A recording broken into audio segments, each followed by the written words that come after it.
And welcome to another episode of the Living Large Theater podcast. Billy Santiago here along with my good friend of 35 years, Gary Rodriguez, super producer, Noe Ayala. Coming up, we'll be talking about those good old radio days. Also, we'll be talking about some NFL football and Gary's favorite team, the Cowboys. Hey, livinglargetheater@gmail.com is where you can communicate with us. Also, we're available on Spotify, iTunes, Google Play, Amazon Prime, the iHeart Podcast Network. And if you want to become a sponsor of this fine show, give our super producer Noah a call, 956-451-1633, and do it before 10 p.m. And make sure you rate our podcast after you listen, share it with a friend, leave us a comment, and make sure you just hit that subscribe button so the next time we do a podcast, you'll be notified. But right now, with opening comments, it's Gary Rodriguez. All right. That's right. This is the Living Large Theater podcast. First of all, a big thank you to Ward Thomas, our benefactor, for allowing us to broadcast today from the Majestic Studios. I should say the beautiful Majestic Studios. And this is where Bobby Pulido, the Tejano superstar, international superstar, used to record all his songs and CDs and cassette tapes and everything related to his initial career. Did you see where Bobby was in Washington, D.C. Last week at the Hispanic Caucus dinner? He performed there. Oh, nice. Congratulations. Honor, that's a big round of applause. So, and I use the old Matthew McConaughey all right, because our super producer, Noe Ayala, is going to be in Austin, Texas for the Texas Longhorns game. All right, Noe. Yeah, and Depeche Mode. Depeche Mode. Depeche Mode on Friday. Dude, that is going to be a great weekend. Congratulations. And as I understand it, Matthew McConaughey, if he's not making a movie, he's on the sidelines at the Texas Longhorns games every time they play. So hopefully you see him there and you get a chance to say, hey, Matthew. All right. This is the Living Large Theater podcast. Season 3 is underway. This is our third episode of the third season. And I have to say thank you to Billy Santiago, super producer Noe Ayala, for getting us this far. It's a great experience. It's a lot of fun. Listen, if you ever have thought about doing a podcast, do it. There's not a lot of investment needed.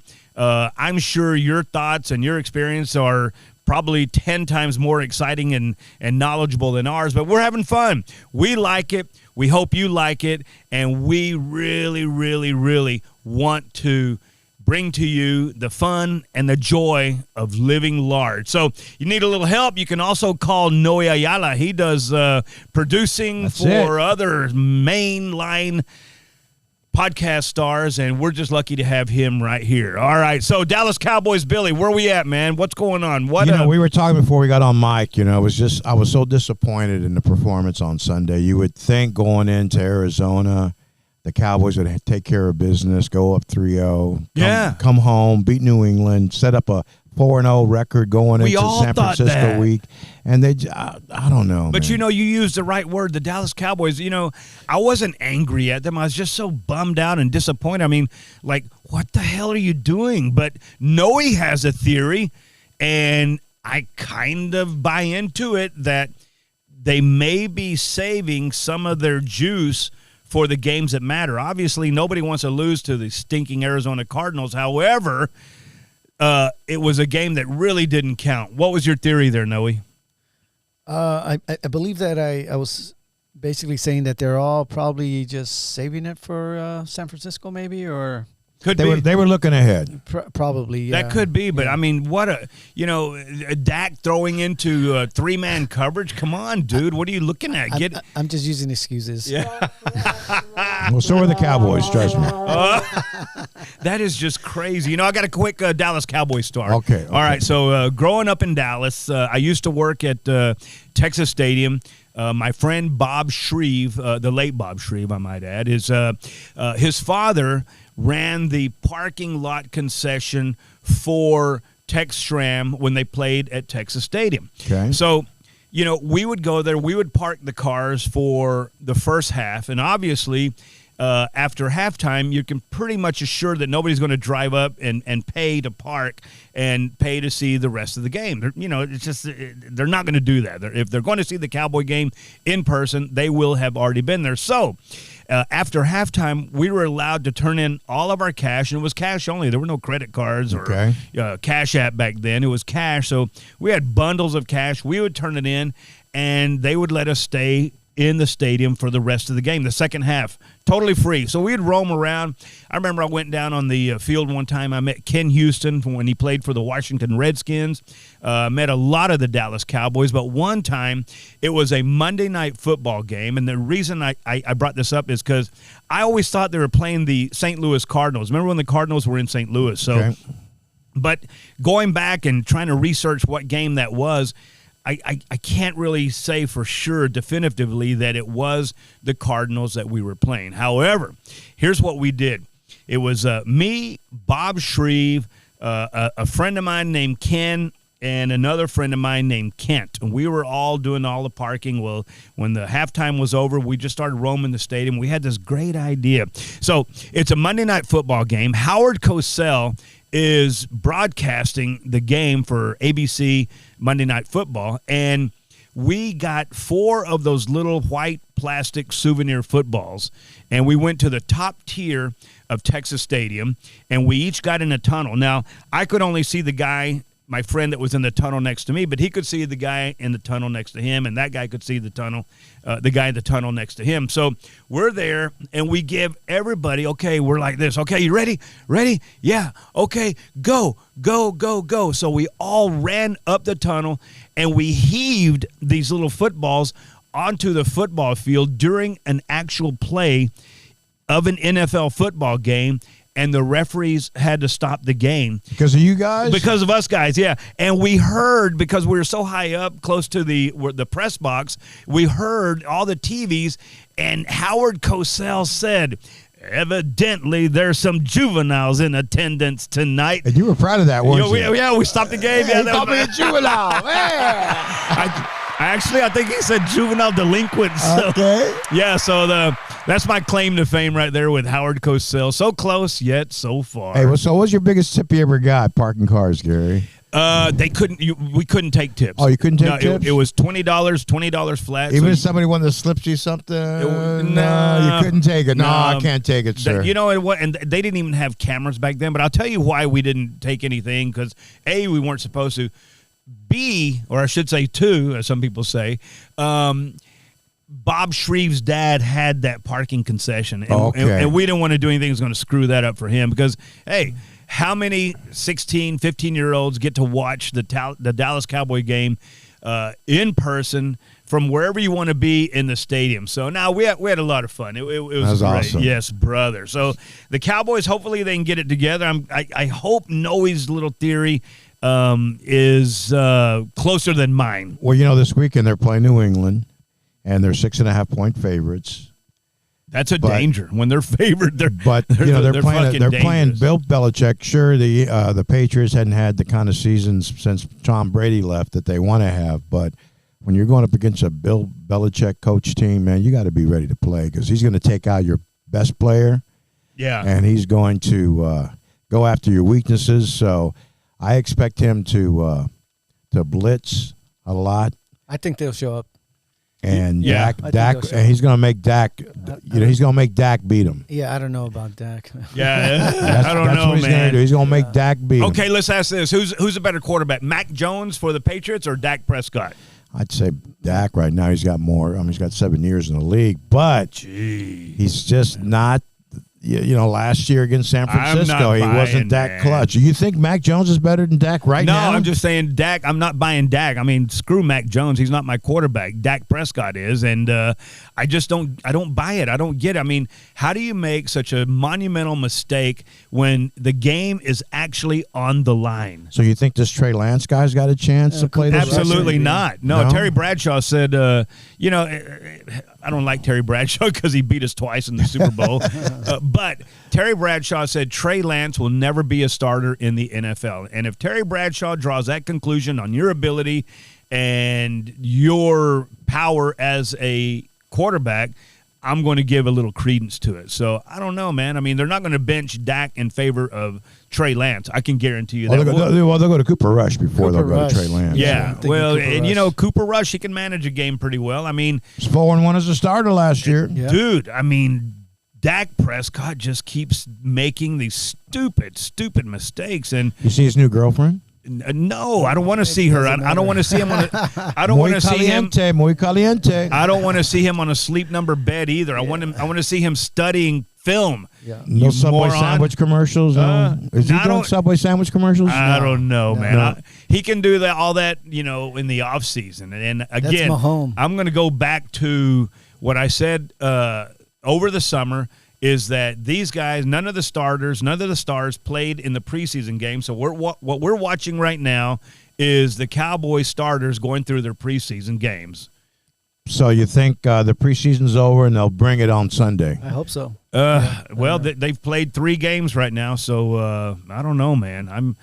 I'm just discouraged, man. I am discouraged. So what do y'all think about the Kansas City fan base now that just because Taylor Swift showed up? Oh, she's showing up on Sunday night. Kansas City's playing a Sunday night game. Yeah. She's showing up. Yeah, I don't know, man. I think hey, Kelsey's happy, man. His jerseys are selling through the roof. Yeah, man. Big time. I mean, that guy, he's definitely one of the top 3 tight ends in history, behind Gronk and Tony Gonzalez. Yeah. And, hopefully she doesn't create any distractions for him. She just shows up and she's distracted. And the good thing is she may have the effect on him that he wants to show off for her. And so he's going to do all the crazy stuff. So who's benefiting who here? Because, I think it's better to say who's zooming who. Yeah, exactly. Well, it was funny. After the game on Sunday, they asked Mahomes, hey, did you feel pressure trying to get Kelsey the ball so we can score the touchdown in front of Taylor Swift? No. He goes, well, I wasn't trying in the first half, but as the game went on in the second half. Oh, really? I had to try to get him, at least one touchdown. So and he did it. Yeah, he got him. That Mahomes is magic, man. I would trade 23 Dak Prescotts for 1 Patrick Mahomes. The guy is magic. I knew he was going to be magic. His dad used to play for the Texas Rangers, Pat Mahomes, and I don't know, man. Hopefully things turn around for the Dallas Cowboys. We can make it to the Super Bowl and just add another trophy to the Dallas Cowboys collection. I'm going to the game November the 12th, Cowboys-Giants in AT&T Stadium. I heard we. It's going to be a great game. This is the Living Large Theater podcast. Gary Rodriguez, Billy Santiago, and super producer Noe Ayala. I put a wrap on this NFL. What about the game with the Dolphins and the Bronx on 70 to 20? 70 to 20. What happened? I didn't even see that, but it was an ass whooping. Man, it was the Dolphins were like at a track meet, man. They were going up and down the field. They had their way with them. And there was a family there that has a tradition of doing shots of tequila for every touchdown the Dolphins score. They scored 10 touchdowns on Sunday. Each family member had to have 10 shots. And I remember my tequila drinking days. 4 was my max. Yeah. Do you imagine in a 3-hour game doing 10 shots of tequila? No, I can't. Holy man, that goes from joy to pain.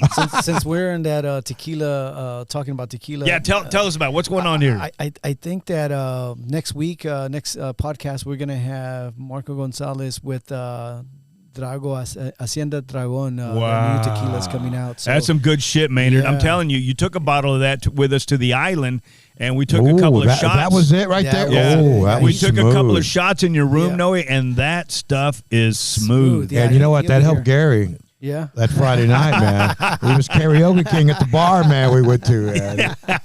Well, just one song. Amarillo by morning. Yeah, so he'll be here in our next podcast. So. Hey, thanks for hooking us up with that, Noe. Marco Gonzalez, and it's Dragon Tequila. Hacienda Dragon. Hacienda Dragon. Well, tell them to bring a bottle and about a few. Yeah, bring a bottle and 4 shot glasses, and we'll sample it here. We'll also invite Ward Thomas to come and have some with us, and Majestic Studios will be lit. Yeah. Hey, did you watch the Republican debate last night? No interest. No interest at all. You know what? I wanted to flip over to see what was going on, and I got to tell you, man, it was entertaining. It was entertaining. You know, was it Ramaswamy guy? Oh, Vivek Ramaswamy. Let me tell you, I didn't see the debate. I saw part of the first one, but everybody is frightened all the way down to their chones of that guy because he is obviously... He's a disruptor. He's a disruptor. He's innovative. He's an innovator. He's an entrepreneur. He stands on his own. He doesn't have big money behind him. And he buys in to the Trump vision of what your life should be like. And I'm telling you, when I say that, you know, a lot of those people say, oh, you're Trump light, or you're like the new Chat GPT boy. This guy has his own mind, and he has a vision equal to Trump's on how you should live. You should have a low cost of living. You should have a secure border. You should feel safe walking down the fucking streets. Have you seen this shit going on in D.C. and Philadelphia and San Francisco? It's fucking crazy, Noe. What do you think of that, man? Nordstrom's has shut down. Macy's has shut down. Target's closing, I think, 6 or 7 stores. Yeah. And why? It makes no sense. So last night, I think the line of the night, it was funny, the comment afterwards, Governor Christie talked about... Pork chop. Talked about Trump... Pork chop Christie. Ducking the debate, and he called him Donald Duck, and the joke just fell flat. That's not going to go anywhere. And so after the debate, Trump goes, anybody who comes up with a line like that shouldn't be running for president of the United States. That was funny, man. Chris Fatso Christie. Hey, he was with Jerry Jones at the game the other day. Yeah. Oh, when they was in New York? Yeah. No, when they played the Cardinals. Oh, I didn't know that. Yeah. Well, him and Jerry, you know, they're buds, man. Jerry Jones, he's, he owns a team. And $9.2 million worth of team. Yeah, billion. Billion. With a B. With a B, yes. With a B, man. And by the way, hey, when you go to AT&T, they got some new food on the menu. Really? Yeah, at the concession stand. Yeah. Some Bria tacos, some different. Nothing. It's still not under $45. Yeah, I thought you were going to say Eagle tacos or. They got like 3 or 4 different variations of a hot dog. You're onto something. Every home game, they should have a taco named after their opponent. Yeah, you know? Exactly. Damn. Well, you can just go get that $9 that personal Papa John's pizza, man. Hey, did we ever do a party bus to any Cowboy games? I know we did a party bus to Madonna, Paula Abdul, and Erasure. Not that I'm aware Not to of. the Cowboy game. You know those party buses, man? We had a blast, Bill. How did you do that? I mean, the logistics of putting together a party bus. We would get the tickets from the label. And then we'd have another label. Break it down. What's a label for those? The record label. Oh, the record label. Like Madonna's label. Oh, what a show that was! Of the bus, and then we would buy the tickets ourselves, and we would sell sponsorships for them. And of course, Gary got to go because that's one of the perks of being in the I was biz. also sports director, news director, sports director, but and entertainment director. Yeah. So he had to report on the event. Had to go. So what happens in that party bus? Oh my goodness! Well, first of all, we always sit in the back. Billy, AC. We had a little bar in the back. Yeah, so we'd pack our own ice chest, take it to the back of the bus, and go to the show. And now the nub of it is this: you give out 20 tickets right on the air, and it's 20 plus 1, so that's 40. Right. And then us takes it up to maybe 45 because I know some of the bus sales held staff. 52. Yeah. So some of the sales staff would go. And I'm telling you, the nub of it, however, is making sure everybody gets back home safely. And I remember, there is a time when the bus is going to leave with you or without you. We went to the Madonna show. It was during her Blonde Ambition kickoff tour. It was at the What Summit. year was that? 1990, 91, I want to say. Okay. And it was at the Summit in Houston when the Summit was there. Yeah. MTV was there. It was like the kickoff show. It was like the very first show of her Blonde Ambition I tour. met John Norris from MTV there. Right. Yeah. And downtown Jolie Brown was there. So he got mad because I called him Carson. What was the other guy's name? Carson Daly. Yeah. Oh my God.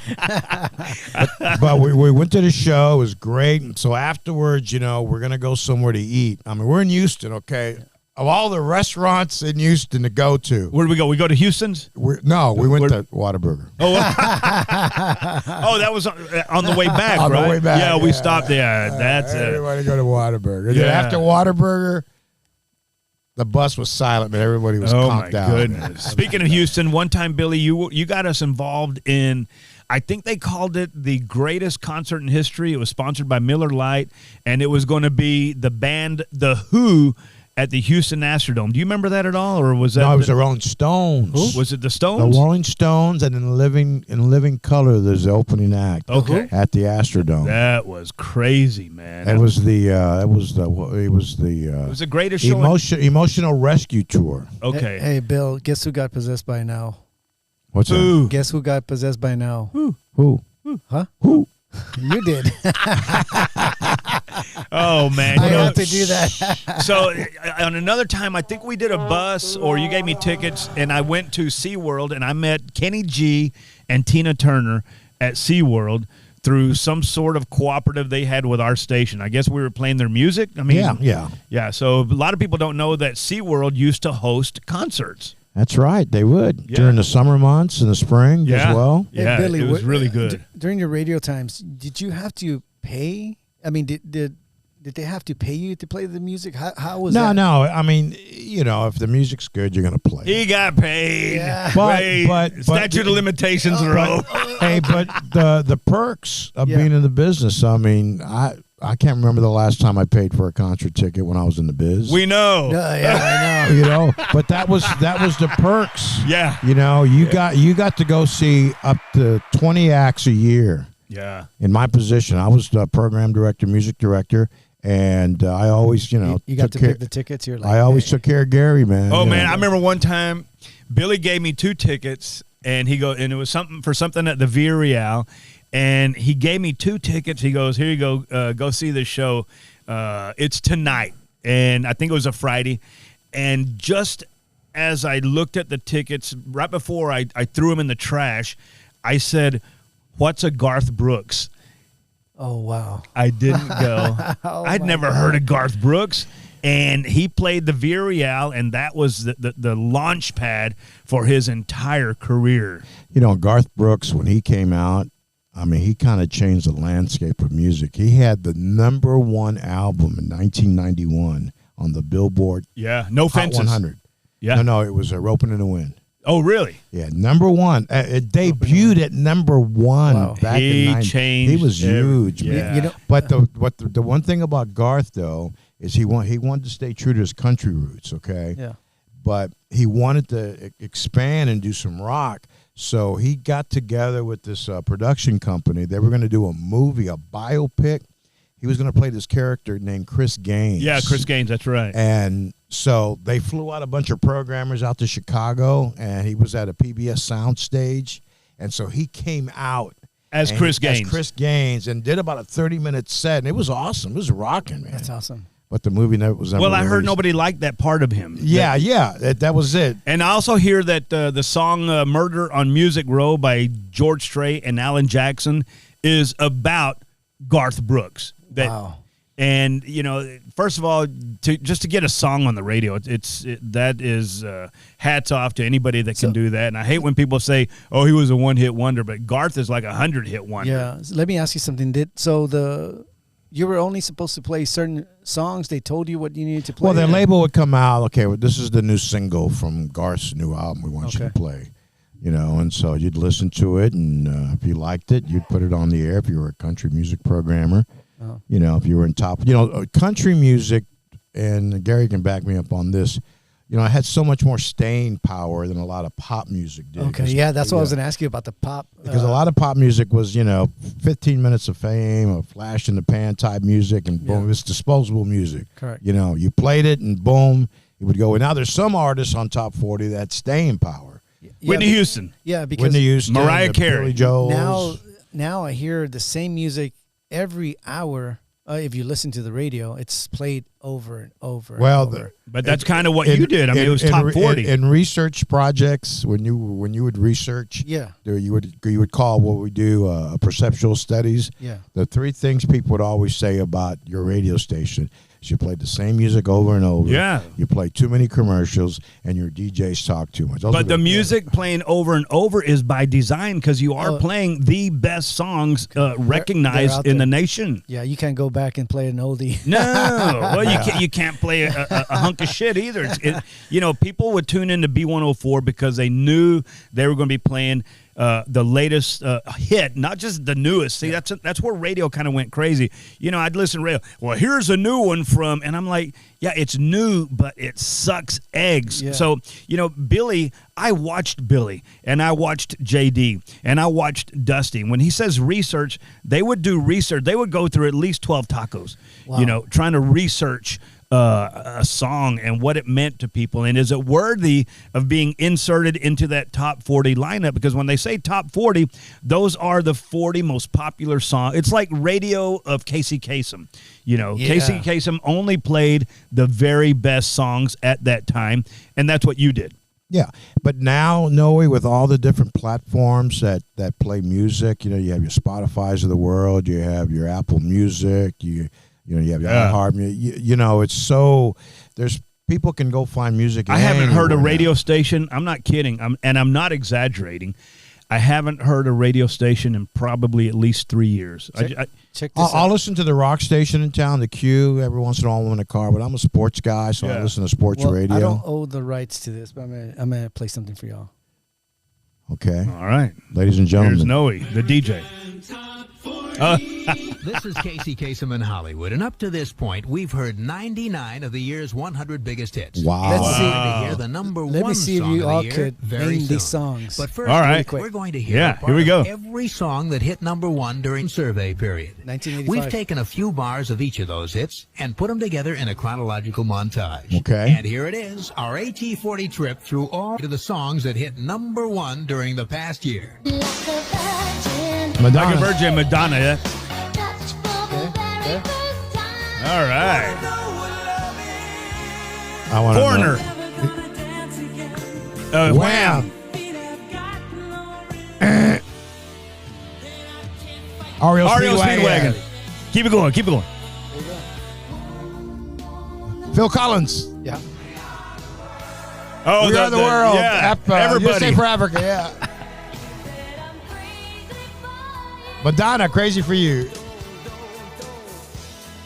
Depeche Mode. No. Simple Minds. Simple Mind. Oh, George Michael. Come on, baby. He wants to rule the Tears for Fears. Yep. Oh, Billy, you got it, man. This was easy. Adams. Bryan Adams. This one? So Cidio, Phil Collins. Come on. Duran Duran. There you go. Paul Young. Yep. Damn, Billy. Billy's got it, man. Oh, love. Huey Lewis in the News. John Parr. Dire Straits.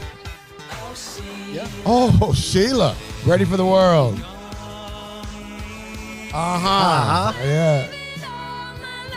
Whitney Houston. Oh, Whitney, baby. Whoa. Stevie Wonder.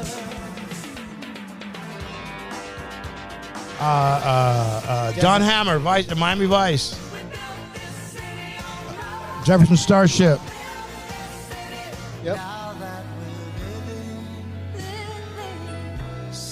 Peabo Bryson. Phil Collins and Broken Wings, Mr. Lionel Richie. Yep. Damn, Billy. Billy's in his element. Wow. That was good. Way to go, Billy. 1985. Hats off. Give me that round of applause for Billy Santiago. Let me tell you my Huey Lewis and the News story. So I was doing R&B Actually, radio. you got at least 3 wrong, but you missed them by a little bit. But Yeah, I was doing R&B radio, and we were sister stations to Break it down. R&B. What does that mean? Rhythm and Blues. Okay, we got to Okay. remember not everybody's in the radio And industry. so our sister station was the top 40 station in town. And they had gotten Huey Lewis and the News to perform at this rock club called the Oasis in Harker Heights. I don't know if you remember it here. Outside Fort Hood. Yeah. And so it was right before the Sports album came out.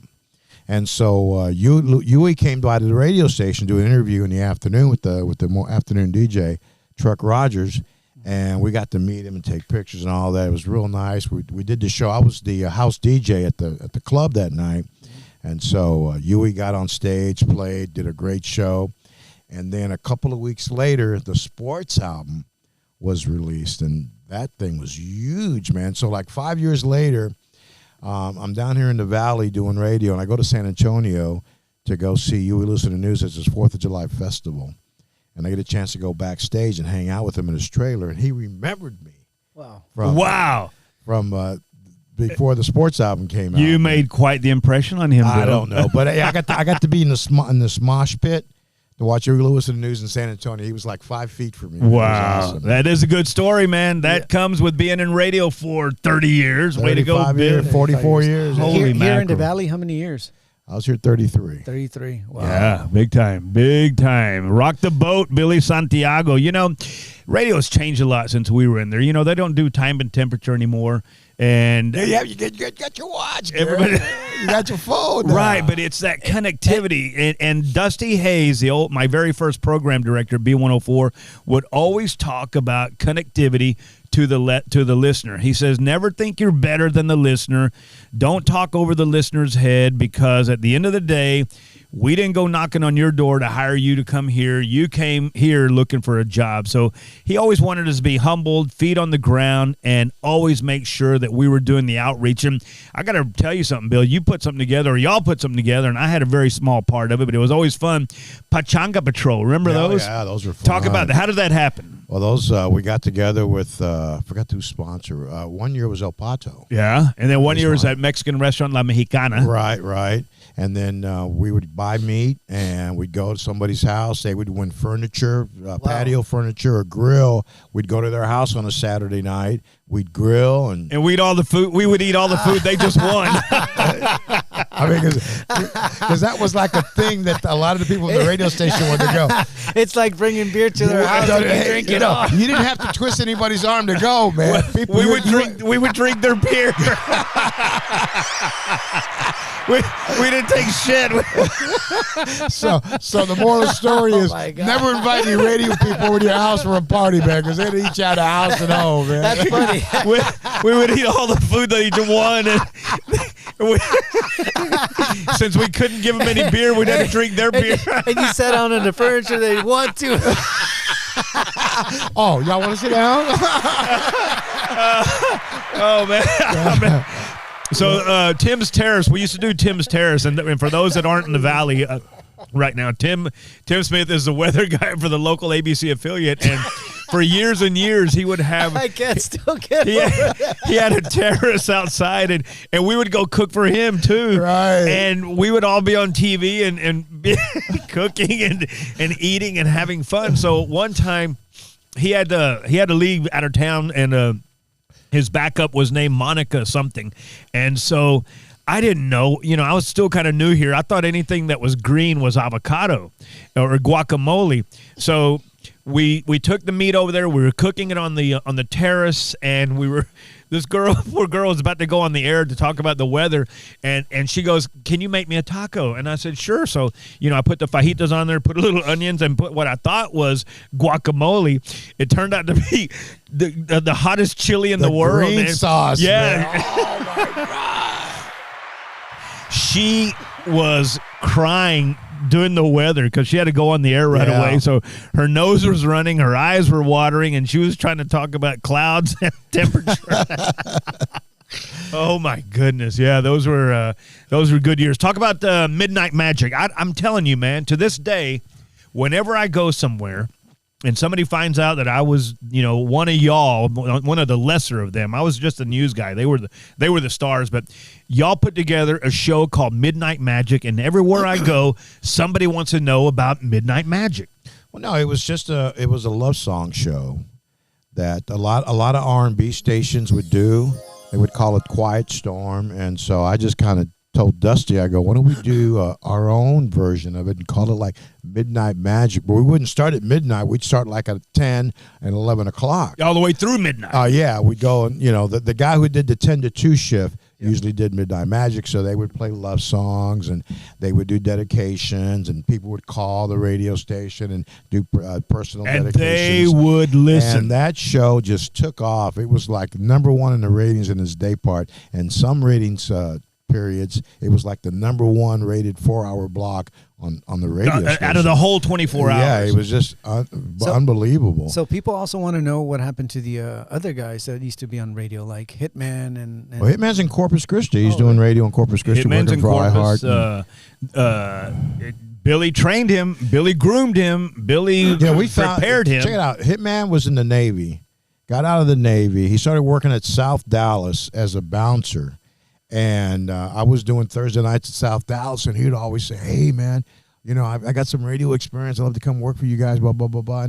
And finally I gave him a chance. He came to the radio station, man, and Hitman he's what you call a radio grinder. Yeah.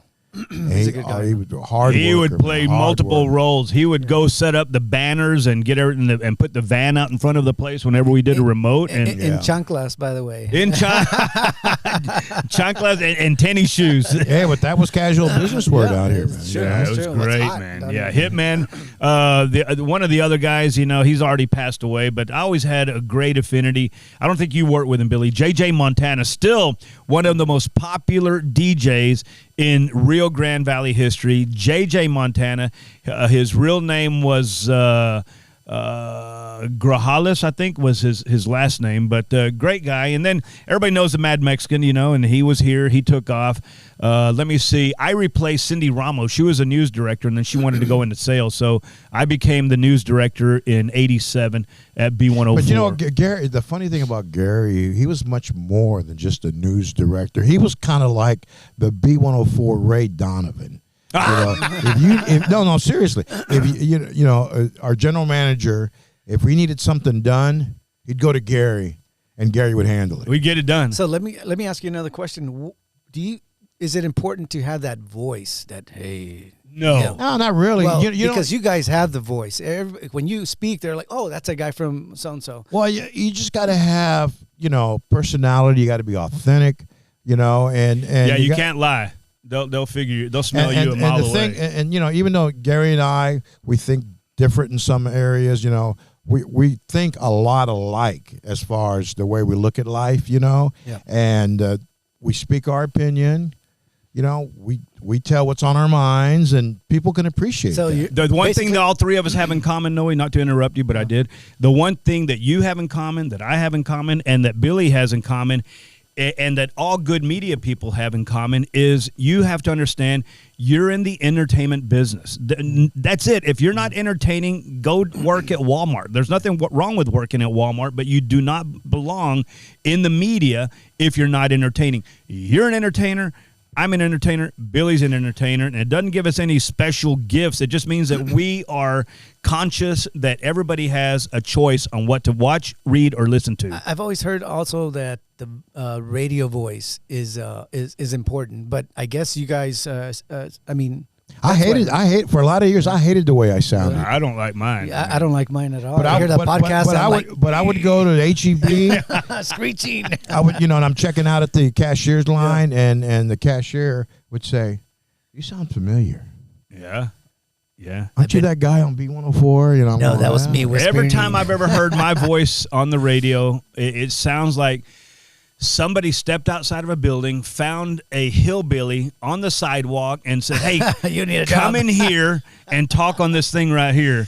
I've heard you need to listen to your voice, and if you're in television, you need to record yourself, put the phone or whatever down, and just listen. And then the other time, just go ahead and turn off the volume. You know what exercise? I should put a pencil in my mouth. Really? And I would read the newspaper so I could exercise my mouth before I would go on the air. Oh, interesting, man. That's like a warm up as well. Yeah, a little warm up. That's great. Yeah. And then you do the A-E-I-O-U. You kind of just stretch your mouth and stuff. Now Gary, Whatever your Gary can show up at 6:20 for his first newscast. Which is at 6:20. Yes. I mean, he would show up at the radio station at 6:19:30, and I'm saying to myself, how is this guy going to do a newscast? He's not even here. He just got here. And then, A 4-minute newscast. yeah, and I saying there with the news is Gary Rodriguez, and for 4 minutes he would just bump, and I'm looking over there, and I'm going like, how does he do that, man? Well, it's called fear of failure, number one.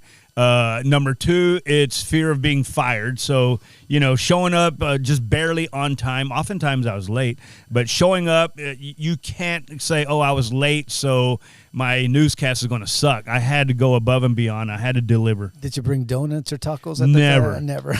No, we had Casa de Taco next door. Oh yeah, and we had what they call in the business trade there. Oh, really? We would trade advertising for services, so we got free food there all the time. Awesome. So after we got off the air, we'd go over to Casa de Taco, man, and have a couple of good breakfast tacos and some coffee. That was good stuff. I'm not going to mention any names, but I remember one time there was this one guy that worked at B104 who would eat everybody's food. It doesn't matter if your food was in the refrigerator in a Tupperware with your name on it. This guy was going to eat your food. I'm going to take a guess. Cool Roll? No, it wasn't Cool Roll. So this guy would eat everybody's food. So one time, I'm not saying who, but one time somebody made some brownies and they just left them there on the table. So another one of these guys came and said, hey, who brought the brownies? And I'm like, I don't know. Shit, they're just sitting there. So I said, I'm not eating them if I didn't know who make them. This other guy says, well, I'm not eating them if I don't know who made them. Well, the other guy that would always eat everybody's food went hog wild, was grabbing him with his hands, dunking him in his coffee and eating him. Well, turns out 3 hours later, he's shitting all over himself. Somebody had made brownies filled with X-Lax. Yes. Yeah, that was that broke him of that habit really, really, really fast. Hey, no, man. you mentioned Cool Raul. Cool Raul, he hosted Midnight Magic, but Cool Raul was one of the best bee. We had a bee mascot. We had the bee costume and all that. Yeah. And Raul took the bee costume to another level. Well, man. Plus he could skate. He could roller skate. We'd go out to parades, man, and Cool Raul would be out there skating in the bee costume and everything. He was awesome. What's up, Cool Raul? Hey, man, that dude. Hey, by the way, if you're looking to go fishing at the island, Cool Fish Charters.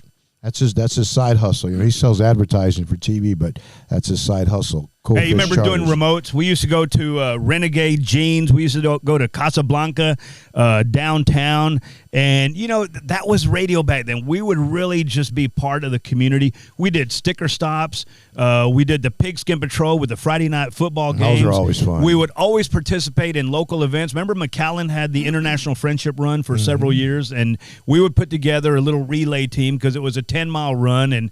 And I remember one time that we were going to do it, and I was on the air with J.D. Gonzalez, and the race then actually started in Reynosa, Mexico, and ended up at a park in McAllen. And J.D. says, hey, Gary, we're on the air. And he goes, hey, Gary, you're going to run the first 2 miles of that friendship run, aren't you, for our team?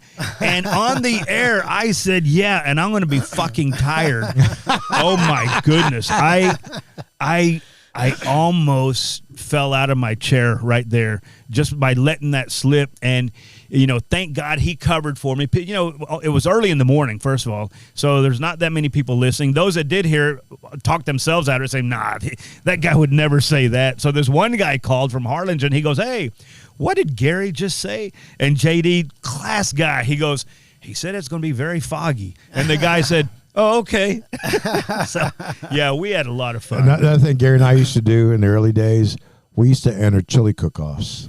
Oh, yeah. Oh, man. And Gary had this chili called Musical Fire. Uh-huh. And we entered it in a contest, and it was Real Fest in Harlingen. Yeah. How'd you do? And we won 3rd place. That's awesome. Yeah, most of the time we came in last. Musical, yeah. We didn't do, but we did it just, for the fun, for the publicity, promoting the radio station. But we would go everywhere. We did it on the island too. And the best chili cook-off guy we've ever run into was Tom McConnell. Tom McConnell? From Miller Lite. Yeah. I was going to say David Trevino. David knows the fajita guy. Yeah. David he'd always place one or two in the fajita cook-offs, man. Those are awesome. We had a blast. Radio was fun. Radio was very rewarding. You know, being in the entertainment industry, it is always something that I wanted to do, and I think Billy wanted to do it, and I know Noe wants to do it, and here we are with the Living Large Theater podcast. We got it going on. We are living large. We want to thank you for being a part of this. This is our third show of our third season.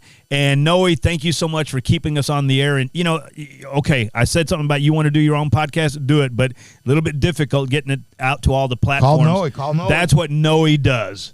That's right. livinglargetheater@gmail.com is our email address.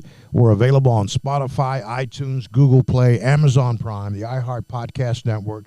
If you want to become a sponsor of this fine show, you can call our super producer, Noe Ayala, at 956-451-1633. Rate our podcast, share it with a friend, leave us a comment, and make sure you hit that subscribe button for the next time you'll get a notification. This is the Living Large Theater Podcast. For our next episode, you keep living large because we're living large.